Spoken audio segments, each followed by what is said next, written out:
Hey guys, welcome to another Ultimate Edge webinar series, this time with Merritt Barber of our own company. Merritt is the Vice President of the reverse mortgage part of Bay Equity. Hi Merritt, thanks for joining us today. Hey John, how are you? I am doing well, and that introduction does not do you justice because I know your background somewhat, so spend a couple minutes please and let people know who you are, where you came from, and why you're here.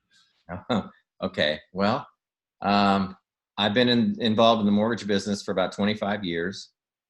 I was in the national security business right out of college. And before that, with great experiences, really a deep understanding of strategic planning and strategic thinking, which helped me in my business career.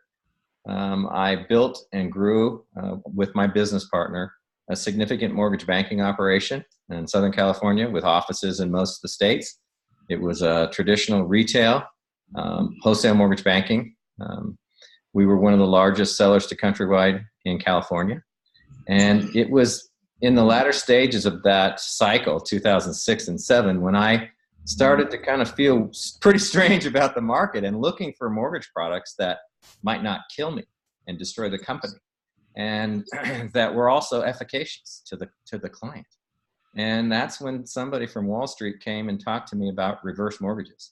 And I wrote it up on my whiteboard in the right corner of this 30-foot whiteboard in my office in capital, in red, reverse mortgage, and forgot about it for a whole year. I would look at it every morning and say, I'm too busy. I'm dealing with 2007 and 8. And then it just hit me one morning like a laser beam. You got to figure out reverse mortgages because that product does not have a first payment default. Yeah, there you go. That's right. Right, and the federal government is really driving that product, and they probably will be the last man standing, which is true. Which is probably true. Yeah. All right, so that's lots of experience, and that doesn't even begin to tell, I know, Merritt, your experience with reverse mortgages, because guys, I do reverse mortgages, and I've done them with Bay Equity, and Merritt has been a huge asset on some of my loans that have had problems and needed pricing and stuff like that. He's the man, all right? So before we go into kind of the deeper level of this, though, Merritt, for those people who are uninitiated and don't know what a reverse mortgage is, can you just give us the basics of what a reverse mortgage is, what's about? Yeah, a reverse mortgage is a mortgage. Right out of the chute, it's a mortgage. It's borrowed money that allows a senior, 62 and older, and sometimes a little younger in some cases, the ability to monetize a portion of the dormant equity in their primary residence for their use today while they're still alive with no payment. And that sounds like a mouthful, but it's not. And there's so many myths about reverse mortgages, but they're simple. The part of the reverse mortgage that freaks people out or that gets them thinking about strange things is it doesn't require a payment. So how can that be? Well, simply the interest is accruing up in the cloud. And when the last person living in the home leaves permanently or dies, the estate has about 6 to 12 months to repay the reverse mortgage. 9 times out of 10, that's a sale of the property and paying off the reverse mortgage with interest, and the rest of the equity goes to the estate. Simple. Okay, so it's a mortgage that doesn't require any payments. Typically, you got to be 62 years of old or older, but you mentioned possibly younger. Explain that, please, for those people who aren't aware of that. Yeah, some 62-year-olds have a younger spouse. And in the olden days, that younger spouse would not be on the reverse mortgage. And if the older spouse passed away, that person's going to have to sell the property and pay off the reverse. It's not a good solution. And to tell the truth about it, we never did those at Bay Equity. I wouldn't allow them, even in my own company, because I could just see the terrible position, usually a female spouse would be in when her older husband would die. So now the FHA has kind of redone the rules, and they'll allow a younger spouse, younger than 62, to be on the reverse. So if the older spouse passes away, the younger spouse has every right to stay in the house, and it doesn't require repayment until that person dies. So it's a much safer reverse mortgage today than it used to be. But it was always safer when I was running things, because I wouldn't do those, because I wouldn't want my mother to be in that position. Well, now we have another solution that they can actually use. So let's say you have a younger spouse, what does that do to the mortgage amount? Let me back up. Before we go to that question, How is the mortgage amount calculated, Merritt? How It's much do you know how to lend? Yeah, it's calculated. It's like an insurance product. So everybody has a life expectancy, and the reverse mortgage is trying to figure out how long people are going to live. The borrowers that are showing up asking for reverse mortgages. So a 62-year-old is going to live longer than a 90-year-old. So a 62-year-old will get less of a reverse mortgage, a lower loan to value than a person 90 years old will get, 75% loan to values, because they're not going to live long. There doesn't need to be as much equity in the property to withstand that interest rate accrual. And so it's based on the age of the youngest borrower. And then there's a calculation that's done, an algorithm that's used, and it comes up with the HUD approved amounts. So what you just said is that given the actuary tables on lifespans, they take a look and see how old you are and how long you're probably going to live and how much your home is worth, and they anticipate what the interest is going to be and try to figure it out so they don't lose money on the mortgage when you decease, basically. Right. They want all these to be above water. They don't want them to be underwater where the estate won't get anything and where HUD won't get paid back. All right. So, and is there a general rule of thumb for the younger people for reverse mortgages? Let's say you're 62, 63, 65 years old and you want to do a reverse mortgage. What percentage of the home can you borrow, Merritt? That's just under 50%. Okay. So you're going to live a long time. We're hoping. Yep. All right. That is the goal, isn't it? And a 94-year-old will get 75%. Okay. Good enough. And so there's two people, they're married, they got a reverse mortgage, one of them passes away. What happens? Nothing. Everything stays the same. Okay. When the last person dies or leaves the home permanently, like to a hospice, they're not going to make it. The estate has 12 months to pay off the reverse mortgage. And that's done. The heirs normally don't want to live in mom and dad's house. They have homes and families of their own. They just want the money. So the estate sells the property. And I have, experience with this. My father-in-law died a number of years ago, and he died in October in Durango, Colorado. And we were unable to really put the house on the market with 7 feet of snow. So we had to wait. We had to wait past 6 months. And, there was never a problem. We got extensions, and we were able to market the property at the peak of the season and get the most money for it. Oh, okay. So that doesn't want problems. They grant extensions. I've seen them go years. Now, let's clarify something here, Merritt. You just mentioned HUD. Mm-hmm. So what is the acronym we use in the industry is HECM, and I would tell you that most people don't know what the heck a HECM is. So what is that, and how is HUD involved in all of that? Well, HECM means Home Equity Conversion Mortgage, and it's just another name for a reverse mortgage. I think people in the industry, they came up with that acronym because reverse mortgage has sometimes a negative connotation. So they came up with this new thing, HECM, which I don't know if it's any better. It's a reverse mortgage. So, and HUD is a part of the federal government that administers housing programs. Some of them for seniors, like the reverse mortgage. So HUD, a federal government agency, wrote the rules for a reverse mortgage in 1978. And they kind of came into the market under Ronald Reagan's administration. And it was just an admission of the government acknowledging that seniors really aren't in a great position to retire. And they had to figure out a creative method to monetize the only asset they hadn't monetized yet, which is the home equity in their house. But you can't monetize it by putting a mortgage that requires a payment. Defeats. So I got to pause you for just 1 second because you've used the term monetize about 4 or 5 times. What does that mean? What does it mean to monetize? I'm sorry. That means to turn something into money.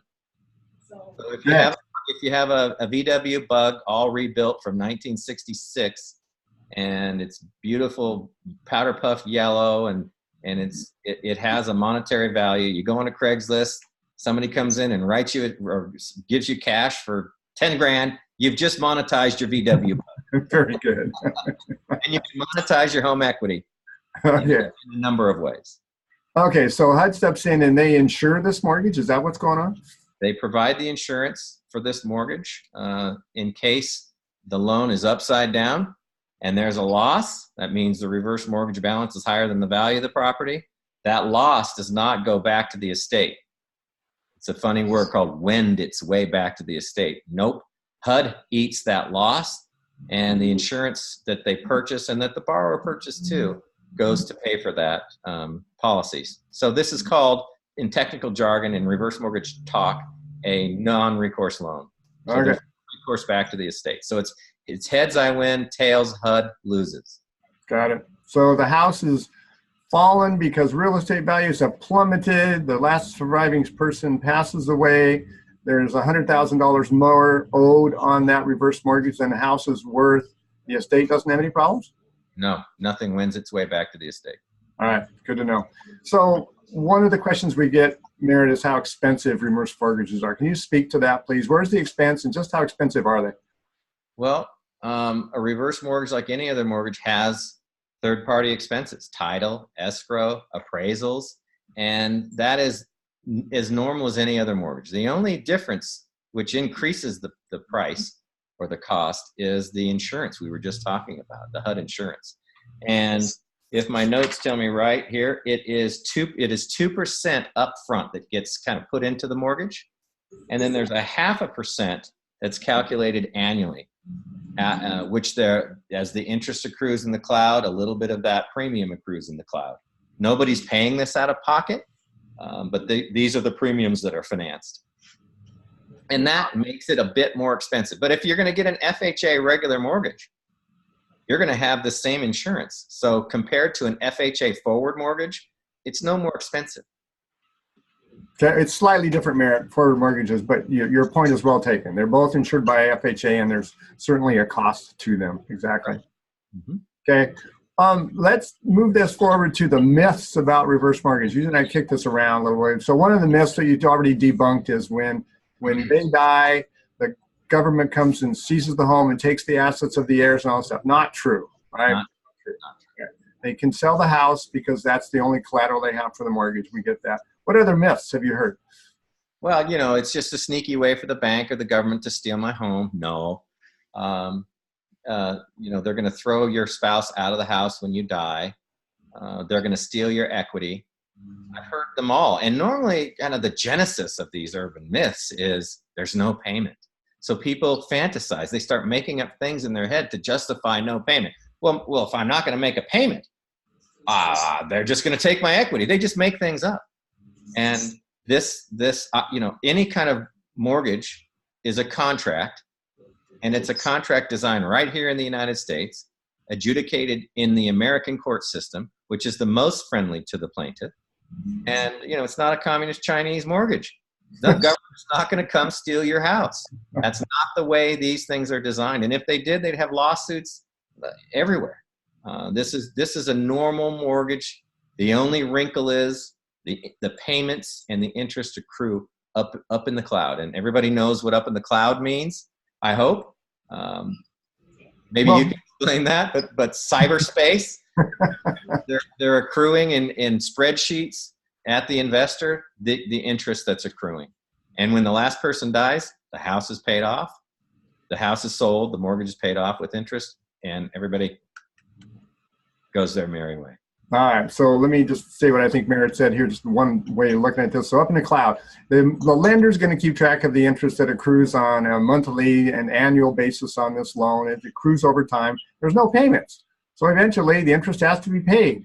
And when the last homeowner moves out or passes on, then HUD or the lender at that time has the ability to take the house and sell it and pay back. Or if there is equity, the estate has the ability to sell the home and pay off the reverse mortgage with all of that accrued interest, which is the up in the cloud interest that Merritt's talking about here. If there's any equity left over, the estate gets it. If there's no equity left over, the estate's no worse for the wear. It's a done deal. Right. Well, the parameters of the reverse are designed such that all things being equal, without a crisis, without some terrible crisis, it's some crisis, there will always be equity left in the property. That is the desire. That's how these mathematical calculations have been formed. Okay. So now there's fixed rate reverse mortgages and variable rate, and there's a line of credit component and all of that. Can you explain the differences there, what's about, and if it makes much difference one way or the other? Well, it can. you can't get a line of credit if you have a fixed rate reverse mortgage. Normally we see fixed rates for purchases because you can use a reverse mortgage to purchase a property. Yeah, and people want a fixed rate. They've got it in their head, and good for them, and we can offer them a fixed rate. But if they want kind of extended benefits like a line of credit or 10-year payments, little payments that are made to them, you have to have an adjustable program. Those didn't exist, about 3.5 years ago. These are kind of new products, but they're far, far better for the client. And the line of credit is amazing. It is a growing line of credit. It's incredible the benefit. The unused portion of the reverse mortgage, the unused portion of the line of credit grows every year by between 4 and 5.5%. Incredible benefit. So are you saying that me as a homeowner, when I'm older, I get the capacity to have a reverse mortgage? It's a variable rate, but there's more available to me every year with that line of credit? That's phenomenal. It is phenomenal. And it's designed that way, HUD, in their infinite wisdom. And I didn't say that tongue in cheek, but they don't want the senior to have to refinance all the time. So this growing line of credit is they're addressing that issue. It's not perfect. It doesn't maybe appreciate as much or lose as much, quite frankly, but that's their stab at it anyway. So how much does it grow each year, Merritt? Between 4 and 4.5 and 5.5%. Just depends on the terms. And we determine those right up front for you. But that's. And it grows no matter what the value of the real estate does. Is that correct?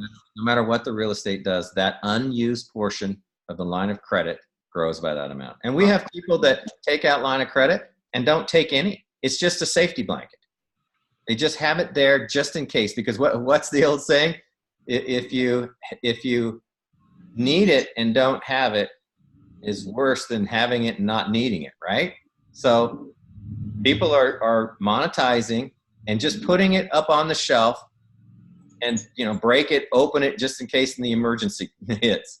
And then they have access, because another wrinkle of the line of credit is it can never be curtailed. It can't be taken away.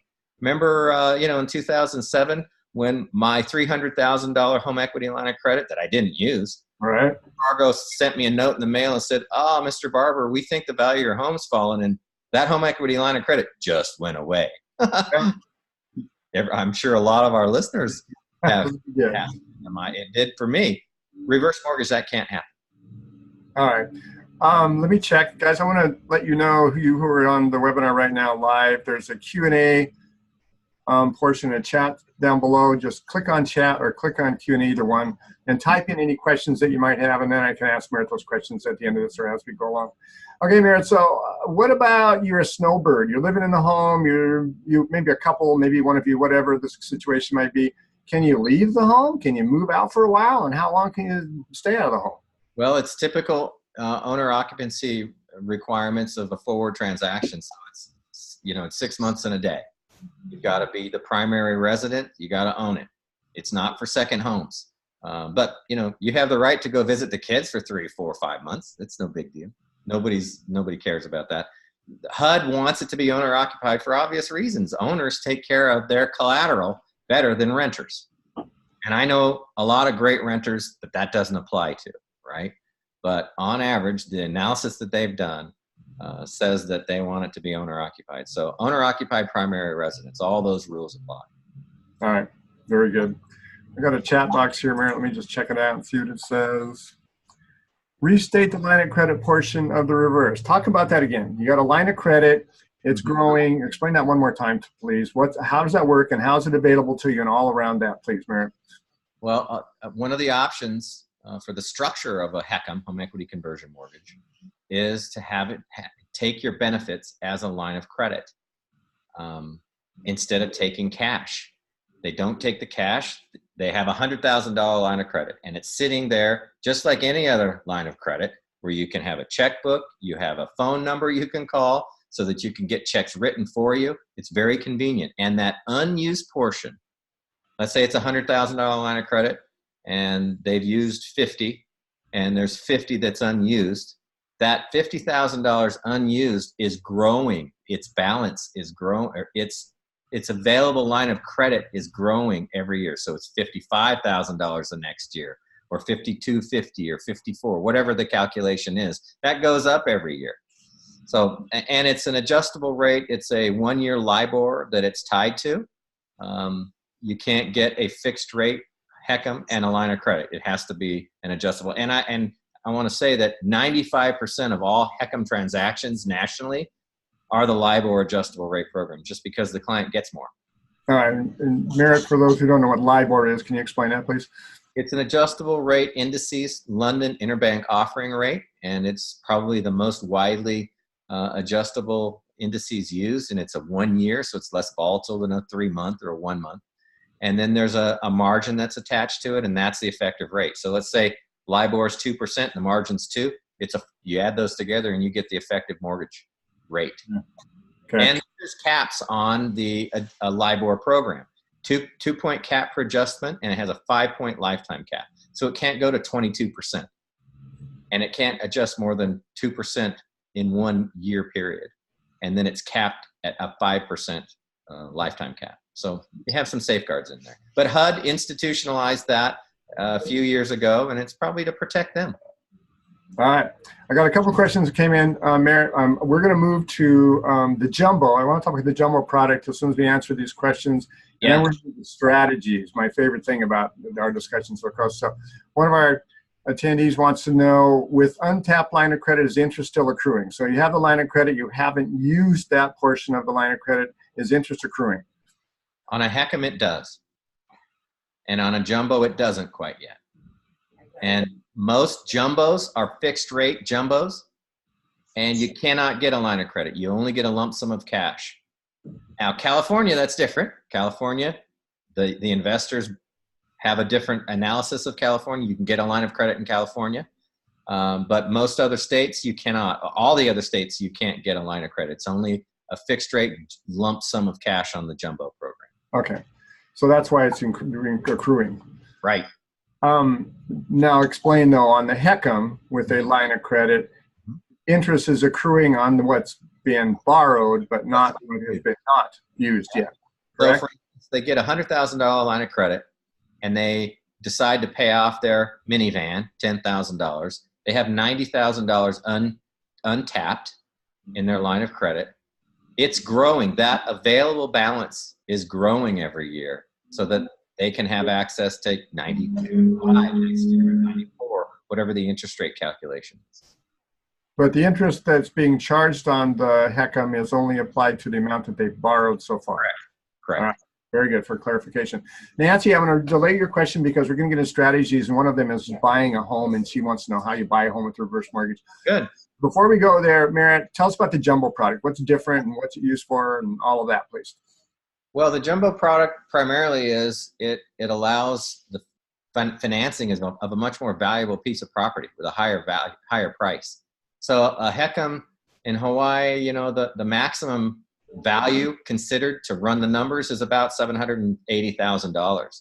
And then from that valuation, the HECM is created, which means maybe a $450,000 HECM is about the biggest one you can get. Not all, but with a jumbo, it goes all the way up to valuations of $10 million. And the loan amount, the largest loan amount you can get is about $4 million. So it's completely different realm of values that the jumbo reverse mortgage allows. Okay. In high value markets like San Jose or Carlsbad or Honolulu, Hawaii, homes are not $650,000. It's $1.5 million just to get into the middle class neighborhood. That's right. All right. So we have a product available for those homeowners that have that $5, $6, $8, $10 million home and want to stay there and want to have a reverse mortgage to be able to do so. That's correct. And we've been working with the primary investor in the country for the jumbo proprietary product. A lot of mortgage talk there. That just means that it's not a HUD product. It's a natural product coming out of the market. We work with the #1 investor in the country, and we've done many. I think our average loan amount right now is $2.25 million. That's a pretty good size loan. Yeah, and on the HECM side, our average is about $210. There's a difference. Absolutely. Okay, so what about the expense? Are they a lot more expensive than HECM, the jumbo, or how would you put it? There's no insurance premium, so they're not more expensive. There is an origination fee that goes to the lender. We're the broker on it that we don't receive. And on many of the HECMs, there's no origination fee. But we have creative ways of adjusting that. Just depends on the structure. Okay. All right. Let me speak to that guy just briefly. I've had clients come to me and they wanted to a different rate or different fees kind of thing. Merritt is extremely good about meeting their needs kind of thing. You know, different people have different needs with reverse mortgages, just like forward mortgages. And it's kind of nice to know we have some flexibility in the product that we can meet those needs. It's been good. We try to put together the very best reverse mortgage for the client. Number one, is kind of a hierarchy of decisions that have to be made. Number one decision is what's the very best for the client, not what's best for the loan officer, not what's best for Bay. It's what's perfect for the borrower. How can we get that dialed in? That is the number one priority. All right, 2 more questions before we move to strategy, Merritt. On the jumbo loan, is there, I think you told the maximum loan, but state again, the maximum, and is there a minimum loan amount for the jumbo? No, but you know, you will, the maximum loan's $4 million. You won't really start touching minimums. That'll go into a HECM then. We'll switch that from a jumbo analysis into the HECM analysis. So we slide between those 2 programs to find the best one based on the value of the property. Okay. And Linda wants to know, here's her question. Within the state that she represented the seller. The mortgage company started foreclosure and set a sale date that was less than 6 months after the death of the last person. Why was that? I have no idea. I have no, insight into who that lender is. It's, dropping me into, and I play a lawyer on TV, and I'm a pretty good lawyer when I have to be. I think that they had a lot of room to work with the lender. There's probably extenuating circumstances that we don't know about. And the property wasn't cared for. I just don't know.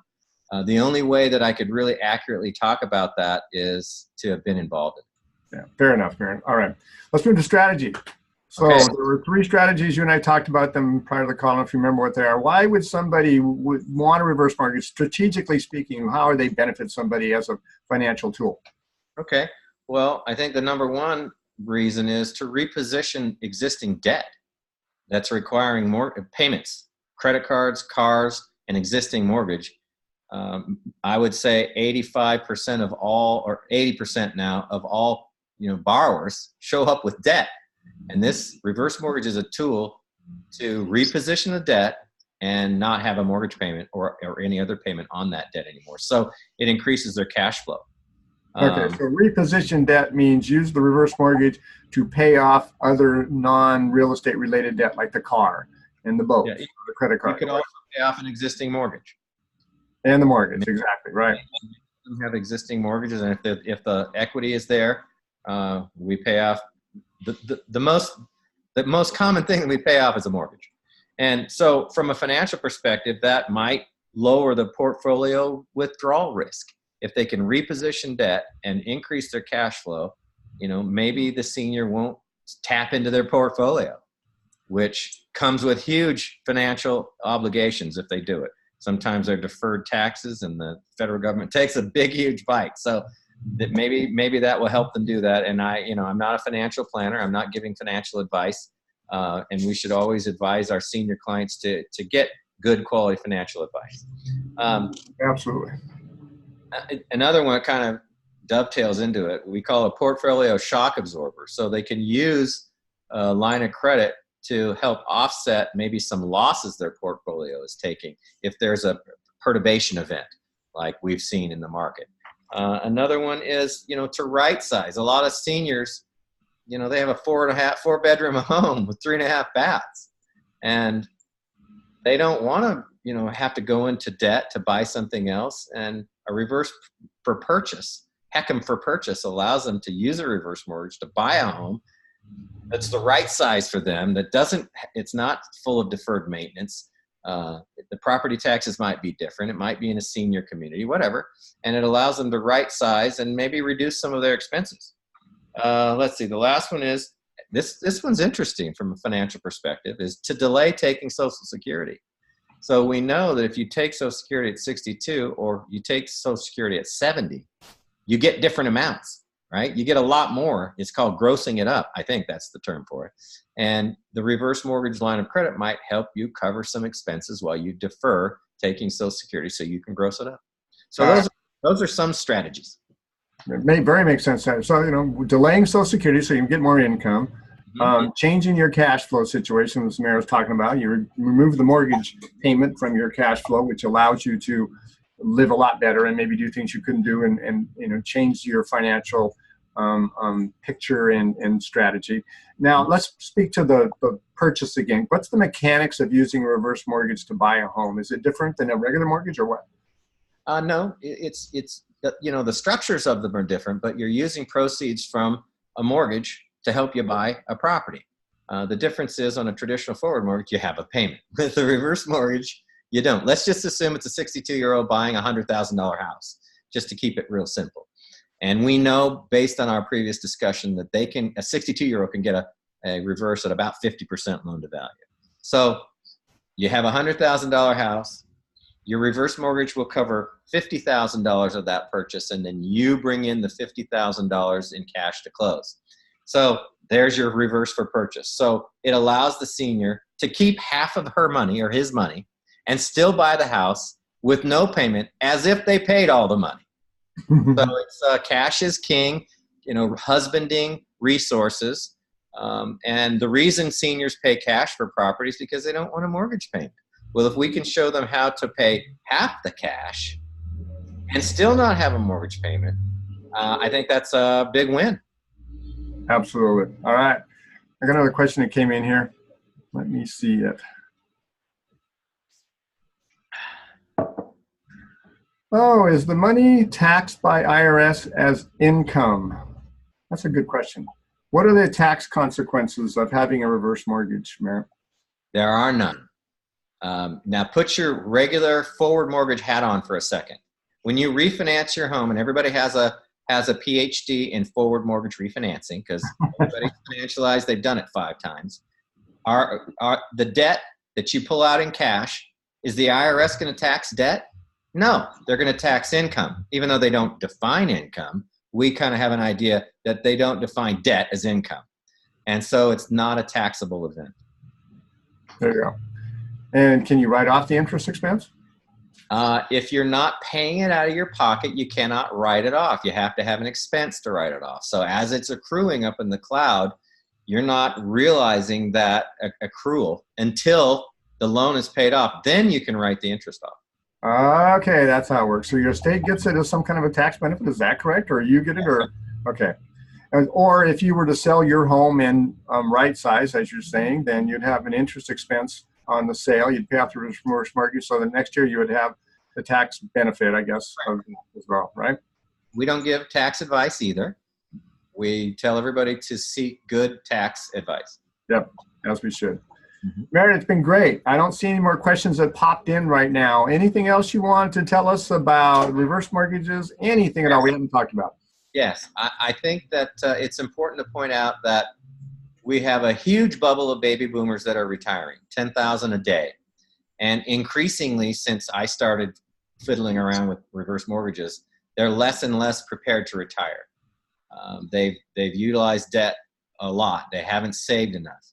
And the debt, the equity in their home is really the only untapped equity that they have to increase the quality of their lives today. Mortgage is the only way to get at it.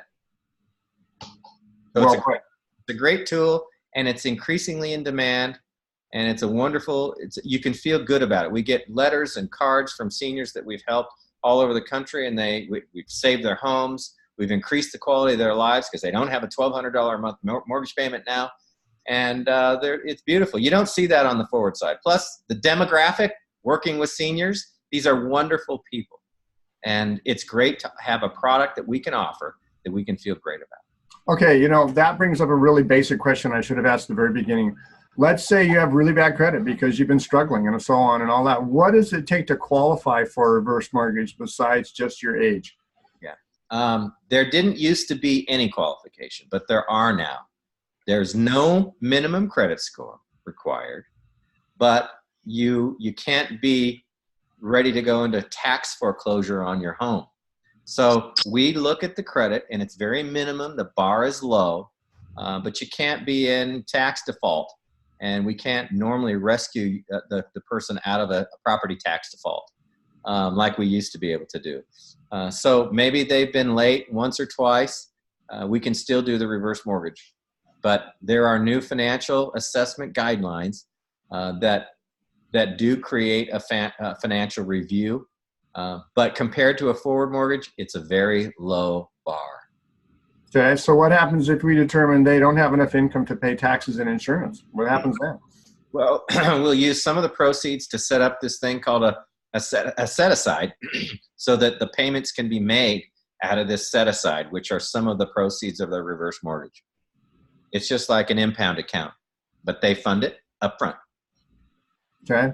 And that's a way to mitigate losing the property to a tax foreclosure. And that's the biggest risk that we've seen with the reverse mortgages are the seniors think, well, gosh, I have a reverse mortgage now. Now I don't have to make my property tax payment, which I don't know how they're conflating the two of those, or anybody would think that, but there's a lot of fantasies about a reverse mortgage. Maybe that was one. But we want to mitigate property tax foreclosure, even though it really doesn't have anything to do with the reverse mortgage. The way HUD has noodled it, thought about it, come up with a solution is this income set aside that funds the tax payments for a period of time, because we don't want seniors to go in tax default. And as we're originating these, it's important that we communicate to the senior that you still own the property. You're on title. This is yours. You have to maintain it. You can't let a meteorite come through the roof and not fix it. You can't let it get flooded and not fix it. You can't let the windows stay broken, and you have to pay your property taxes. Now, we can discuss how fair, school property taxes are for seniors. That's a different argument, but the government, the state and local government's going to charge it, and if they don't pay it, they're going to lose the property. All right, guys. So you got to pay the taxes, pay the insurance, and maintain the property. That's basically. Right. More questions popped in here. Good. Please clarify, you don't make payment, but you do receive monthly income? Yes, you don't make a payment, and one of the options for taking your benefit, your cash, is in a monthly tenure payment. They call it tenure. It's not an annuity, it's called a tenure. And we don't see that very often. We see most people taking a line of credit and taking what they need and not taking what they need. So if you get $1,000 a month tenure payment, you're stuck. You take your $1,000 a month, even if you need $1,200 that month, or if you don't need any. So with the line of credit, the grown line of credit, we advise that they structure it as a line of credit so that the senior can take $800 this month and $1,300 next month. It's more flexible. So we're seeing less and less tenure structures, unless they're for really old seniors that people don't think that they can manage that flexibility. All right. And to clarify, that's not considered income, correct? From a tax perspective. It's debt. That's debt. You're borrowing, guys, on the mortgage there. Mm-hmm. Go ahead. Sorry, Merritt. Very good question. Is there a cap on the fees that the lender can charge for a reverse mortgage, Merritt? There's a cap on the origination fee, yes, and it's a complicated mathematical calculation. And I think on average we charge about a third what the max calculation is, just because me and my staff structure every single reverse mortgage. Loan officers don't. So we're a little more stingy for the borrower. What are you saying, Merritt? I've done my research, and our prime directive is take care of the borrower. There you go. I appreciate that directive, guys. I want you to know. All right. Can you do a reverse mortgage if you have other assets? Yes. Not a welfare program. It's not Medicare. You don't have to spend yourself down to zero to get the benefit. Yes, you can have other assets. The asset that you're encumbering has to be owner-occupied primary residence. So that's it. Yep. There you go. Oh, and what property types? Single family. Oh, yeah. A HUD-approved condo for a HECM. 2-unit, 3-unit, and 4-unit owner occupied. No manufactured homes? We can do them. HUD hates them because, and I have a lot of friends that work at HUD because they just don't believe the collateral is as secure, but we do them. The guidelines say you can. It has to be HUD approved. It has to be about a 1994 unit and newer. It has to be common for the area. The appraisal has to have manufactured homes in it. So, you know, those are the parameters. Now, with the jumbo, the condo does not have to be HUD approved. Oh, well, good to know. Yeah, of course. Makes sense. Yep. Good question. Great questions, guys. Thanks for your questions, guys. Merritt, I really appreciate your time today. I know you're in between all kinds of stuff you're doing with your family and everything, so thanks for pausing long enough to talk to us. You bet. Anytime. Guys, I would normally give you the other panelists' phone number and contact info, but don't contact Merritt when you want a reverse mortgage. Talk to the loan officer who can help you with it. Merritt runs the division. He's the vice president of the whole thing. He helps us when we need it, but we rarely have to talk to him because he's got a great crew, by the way. Julie and Merritt are great, Merritt. I want to tell you, they're great to work with. They know their stuff. They're really responsive. I really like our reverse mortgage, and I really like the people we deal with there, guys. So if you're looking for a reverse mortgage, talk to your loan officer. Yes. Merritt, thanks, man. I appreciate it. Thank you. Look forward to talking to you again. Yep. Good to see you, as always.